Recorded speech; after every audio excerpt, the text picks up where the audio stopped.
Namaste. We continue the Yoga Sutras of Patanjali, translated by James Haughton Woods. We are into the introduction. I needed to break it up into two videos. When I say namas, I mean, I could say nama, I pray for you. Nama as te, I pray for you. Namaste, I make mention of you, mentioning you. Saluting what we're not separate from. I'm not bowing towards anybody. If it's a male, if it's a female, I'm not bowing towards it. So thank you very much. Don't mistake what I'm saying here. And the earlier limit would just then be the 4th century. There surely were idealists before him, just as there were pre-Patanjalan philosophers of yoga. Yet we have the great authority of Vachaspatimiya to support the obvious probability the school of Vijnanavadin is here combated by Patanjali. He accepts the interpretation of the comment which introduces a Vijnanavadinam va in achikam, page 292 of the Calcutta edition, as being intended by the author of the sutra. It is true that the sutra itself obviously does not make explicit reference to this or any other school. Still, the fact remains that the sutra is attacking some idealist, and that the comment explicitly states the idealist position, and that Vachaspatimiya identifies the idealist as being a Vijnanavadin. Elsewhere, Vachaspatimiya contrasts this school with the other Buddhist schools, and the possibility that he's referring to some Vijnanavada other than Vasubandhus is remote. If this be so, it becomes clearer why Nagarjuna, a little before AD 200, the great expounder of the Chunyavada, does not, so far as we've discovered in the portion of Mulam, the Yammika Karikas, thus far published, facsimile 1-5, mentions Patanjali. Yet from the Chinese translations of Nagarjuna, it is clear that he was familiar with the philosophical yoga. So the Yoga Sutra, they're not scripture, except in maybe the Christian sense of people say they're inspired to write about religious things. That's really the bulk of the New Testament. They're not even talking about Jesus. They're talking about, oh, these are my inspired teachings. Well, they sit around and philosophized. For example, in the Chinese translation made Common Era 472 of Nagarjuna's Upayaka Uchalya Hridaya Shastra, Nanjiho, number 1257, 8 schools of philosophers and logicians are enumerated: fire worshippers, Mimansakas, Vaitchasikas, Samkhya Yoga, Nirgranthas, monist, pluralist.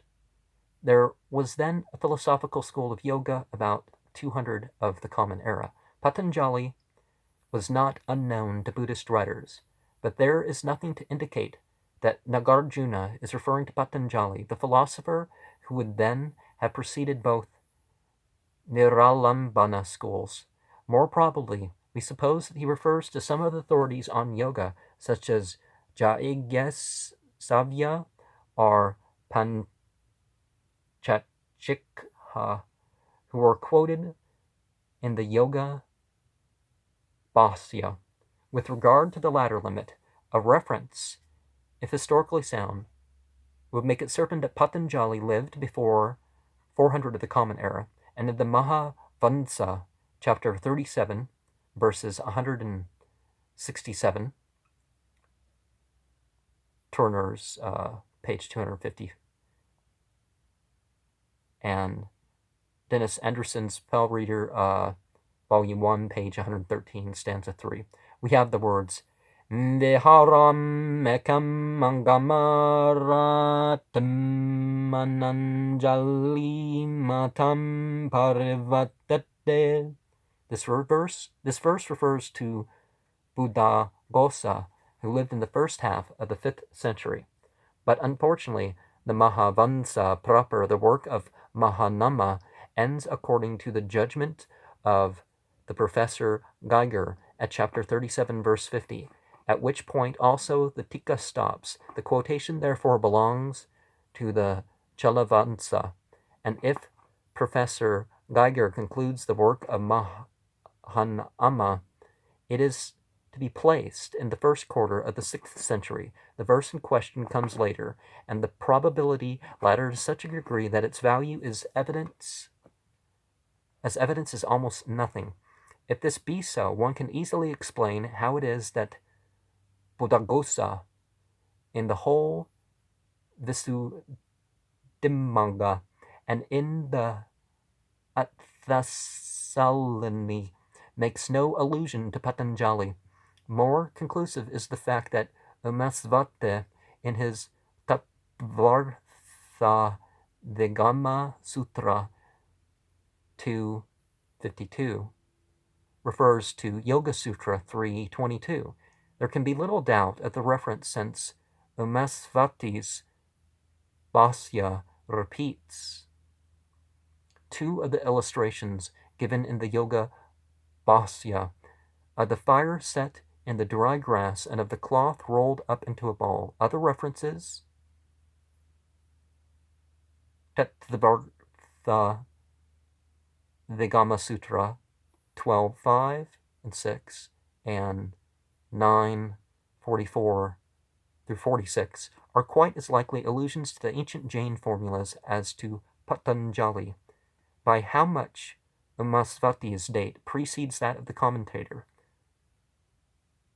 Siddhasena, cannot be said until the complete text of Siddhasena is published. The date for Siddhasena is set by Professor Jacob at the middle or end of the 6th century. Umasvati precedes him, and Patanjali the philosopher would not be later than AD 500 and might be much earlier. So, an important thing to consider is the fact that Jainism influenced what you would call Hinduism. Jainas are what the Jains, they prefer to be called Jains now. That they used to be called Jainas. They got made fun of too much for the British for that one, so they kind of changed what they were generally called.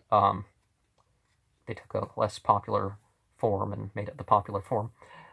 On the other hand, I shall guess that he is not much earlier, because, for one reason, as Professor Stecher-Betskoy reports, Dignaga, about 550 of the Common Era, or earlier, seems to know nothing of him, and secondly, because it is improbable that the Yoga Bhasya was composed very much later.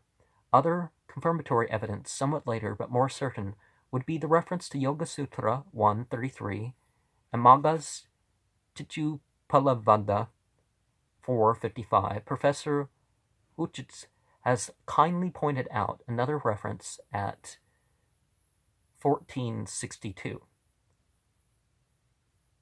of Magga's poem. In respect of the date of Magga, Professor Jacobi concluded that Magga lived about in the middle of the 6th century, but Mr. Gaurashankar Ojha's discovery of the Vasantgad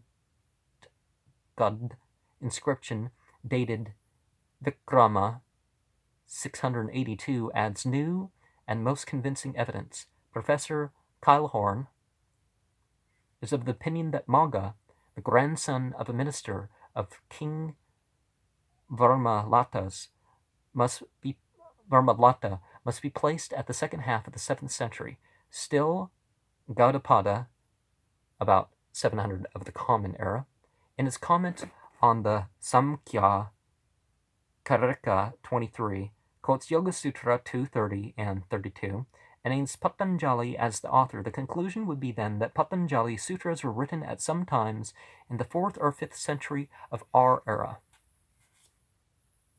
Date of the Yoga Bhāsya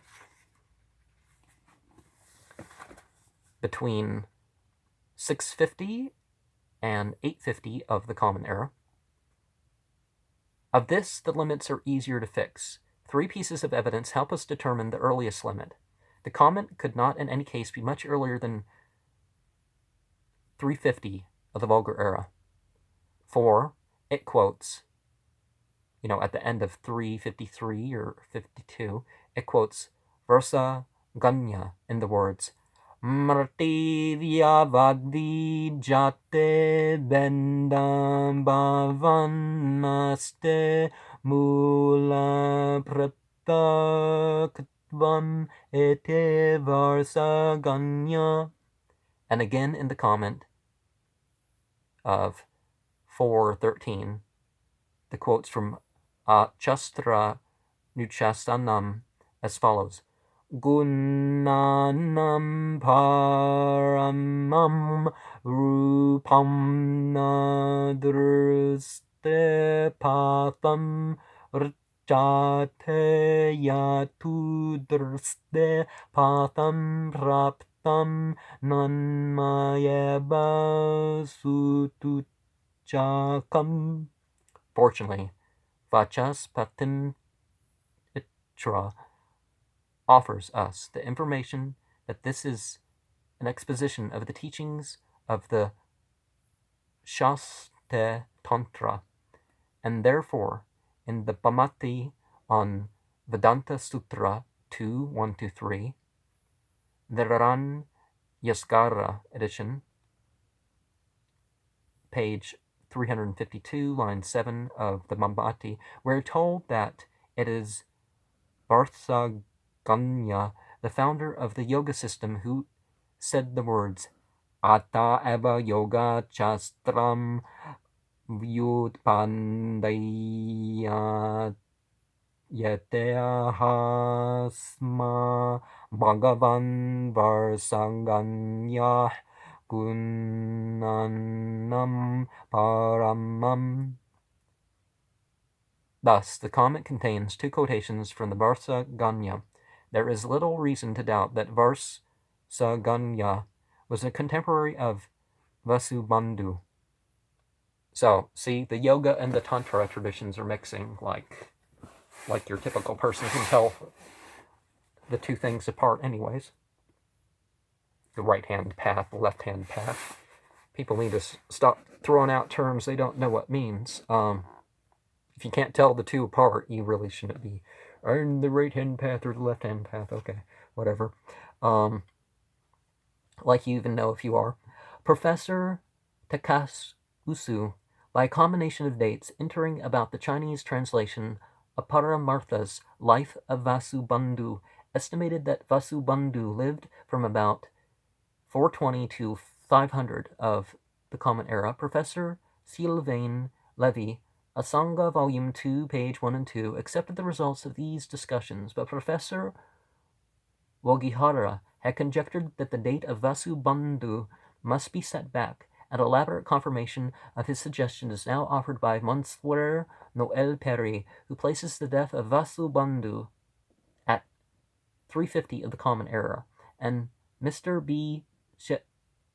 Iwo, who estimates that Vasubandhu's life was from 270 to 350 of the Common Era. This is a return to the 4th century. The date for Vasubandhu, which Buchler favored, according to the Bhāsya, must be in any case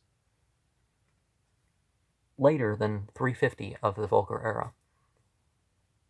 Another kind of evidence which helps us determine yet more closely the earliest limit is the fact that the decimal system is used by way of illustration in the comment on 3.13. The oldest epigraph instance of the use of the decimal system is in the Gurjara inscription of 595, With one obscure and doubtful exception, there is no literary evidence of the use of the decimal system before Vara Hamehira, who lived in the 6th century. We consider this kind of evidence alone, and it is probable that the comet precedes the year 500. It is probably later. There is evidence of the Arabic numeral system among some Coptic manuscripts, and even some Demotic text. So the dating is clear about the Coptic stuff. So the early Christian church used the, at least the Coptic church used the references to the what we now call the Arabic numerals. And they may go back to ancient Egypt. So there's evidence that takes it back further, but we can't expect people to know about all the evidence in any particular matter. There is evidence which determines that the earliest limit of the comet is still later, as late as the 7th century. In the stanza 455 of the Chitu Palavada by Manga, circa 650, not only Yoga Sutra 133 is referred to, but also the words of the Avatarana in the comment. In the comment, the Parakarma of the Chitta is enjoined. This is an uncommon term. Even if the Chitta Parakarma might be found in Buddhist books, the fact it here immediately precedes the quotation from Sutra 133 makes it almost certain that such a mixture of terminology is impossible. In fact, the stanza is full of specific yoga terms in each line to such an extent that the reference to any system, much less to some heretical book, is quite excluded. The point is then that the words Chitta Parakarma, together with the first word of the sutra, have been wrought in the meter of the poem as one word. The poet, as we saw, probably lived in the second half of the 7th century. If this is trustworthy evidence, the comet cannot be earlier than 650 of the Vulgar era. The latter limit is set by the date of Vachaspatimitra's Nyaya Index, AD 841. Accordingly, the date of the Vasya would be somewhere between 650 and 850. Date of the Vachaspatimitras, Tattva Vicharradi, about 850. And the verse at the close of his Bhamati, the Banda Vachaspattimitra, gives the name of his works, 7 in number. Nyan, Nyayakanika, Tattvasamiksa, Tattvabindubeh. Yan, Nyaya, Samkhya, Yoganam, Vedantanam, Nibandhana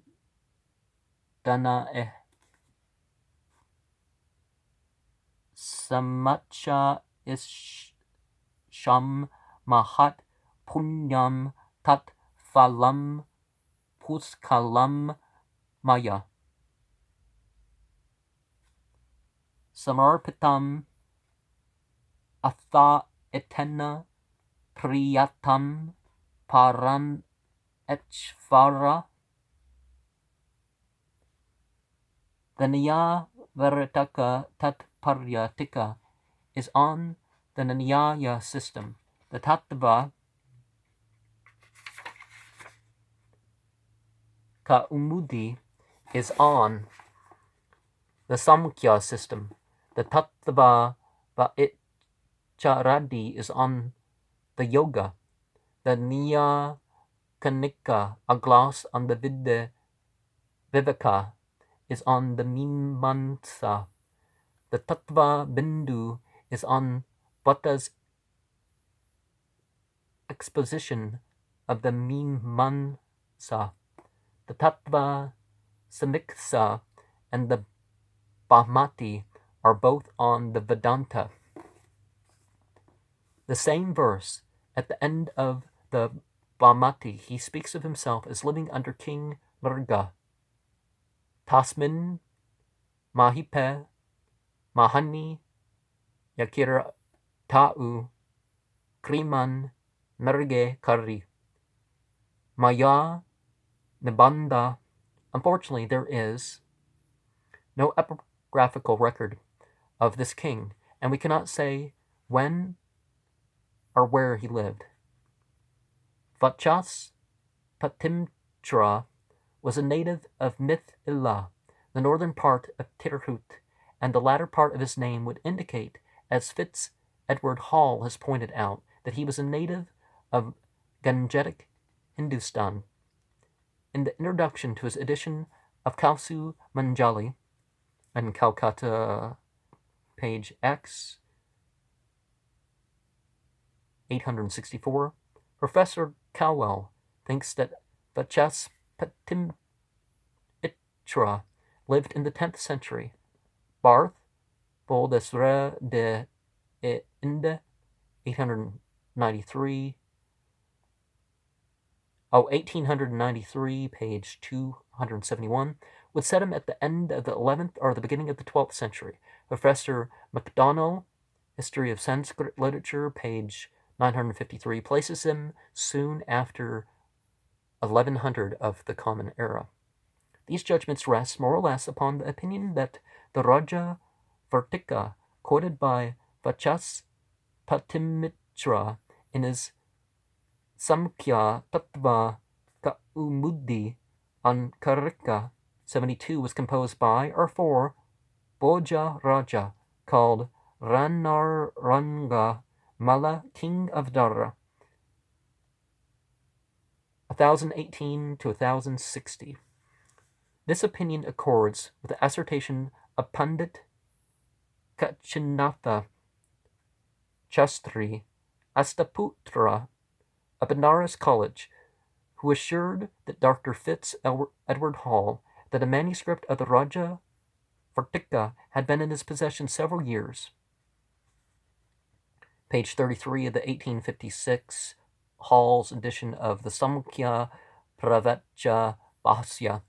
But the visible basis for this assertion that the Raja in question is Bhoja is not now at hand. Similarly, Professor Pathak, in his article on Dharmakirta and Shankaracharya, Journal of Bombay, Branch RAS, Volume 28, Number 48, 1891, page 89, and also at the table in the same journal, page 235, number 49, note 74, is content to rest his conclusions as to the date of the Vachas Patimitra upon the fact that Kribarati, the people of Badaranya, in his edition of the Sankhya Gaumundi, Benares Jini Prabhakara Press, 1889, page 182, prints in a note at the end the word Bhoja before the word Raja Vartika. Thus it would appear that this Vartika is by Bhojar Raja, and that Vachas Patimitra, who quotes it, must be later than Bhojaraja, that is to say, than the 10th century. But we are not at all sure from the other manuscript evidences that the word Bhoja should be read before the word Raja Vartika, and the date of this Raja Vartika is therefore undetermined. Certainly people reply to contemporary things going on. You start a work, you hear something else is going on, you might finish it. So, anyways, by the way of contrast, we now have the direct statement of the Vachas Patimitra that he finished his Nyasu Chinni Bande at the year 898. For on the first page of this appendix to the Nya Vartika, as given in the edition of Nya Vartika in the Bibliotheca Indica, 1907, he says that he is about to compose an index for the Jnana Sutras. Tre Vachas Patim Itrena Maya Suchi Vidas Yate. And in the colophon he says that he made the work for the delight of the intelligent in the year 898. Nya nya su chin ibando sav akare sudiyam mude kreva chas patim ichrena basav anka vasu vatsare. It's the Yoga Sutras of Patanjali is sort of like a yogic equivalent of like Ibn Kathir or one of the early definers of the Shia and the Sunni conservative schools of thought.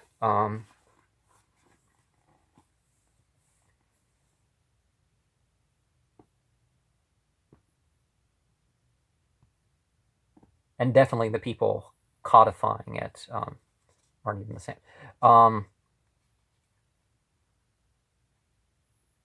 Yan chuchin nabando sav akari sudayam modi krevachas patim icharana vas anka vasu vatsara.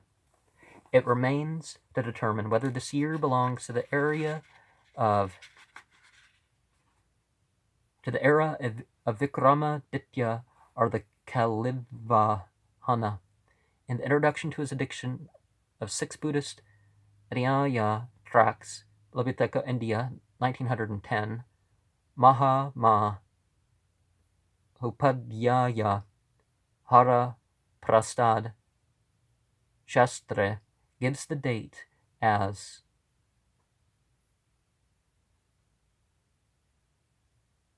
belonging to the second era, to Chaka 898. He says, page 3, that the author of the Apo Hasiddhi takes a good deal of pains to elaborately refuting the theory of Vachas Patimitra, and that he does not quote or refute Udayana, whose date is Chaka 905, 983 of the Common Era. In his Notices of Sanskrit Manuscripts, second series, volume 2, page 19, XIX, I guess, just like this, we have XXIII. This distinguished scholar had come to the same conclusion with regard to the era to which this date of Vachaspatimitra should be assigned.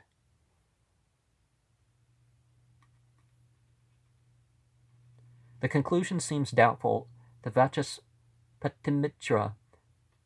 It seems doubtful to Mr. Nalami Chakravarti in his valuable Chronology of Indian Authors, a supplement to Mrs. Duff's Chronology in India, the Journal of the Society of Bengal, Volume 3, page 205. That's from 1907. And one cannot refrain from thinking that the other area is presumably more likely for a northern writer, and that more especially a great difficulty is created if only 7 years are supposed to separate Vachaspatimitra and Udayana. The difference between these two philosophers is of such a kind that one must assume a much longer interval between the writings. And furthermore, would it not be an extraordinary coincidence that the author of the Apohadiste should be so minutely familiar with the work of Vachaspatimitra, and yet not have the dimmest sense of the existence of Udayana, the light of a new dawn in the world of Nyaya? Accordingly, the date of Vachaspati's Nyaya index would appear to be Samvat 898, which is 841 Arabulgaris, and the dates of his 6 other works, including the Tattva Vaicharadi, may be presumed to be not many years earlier or later. We are therefore safe in making the statement that the date of the Tattva Vaicharadi is not far from the middle of the 9th century, or approximately 850. And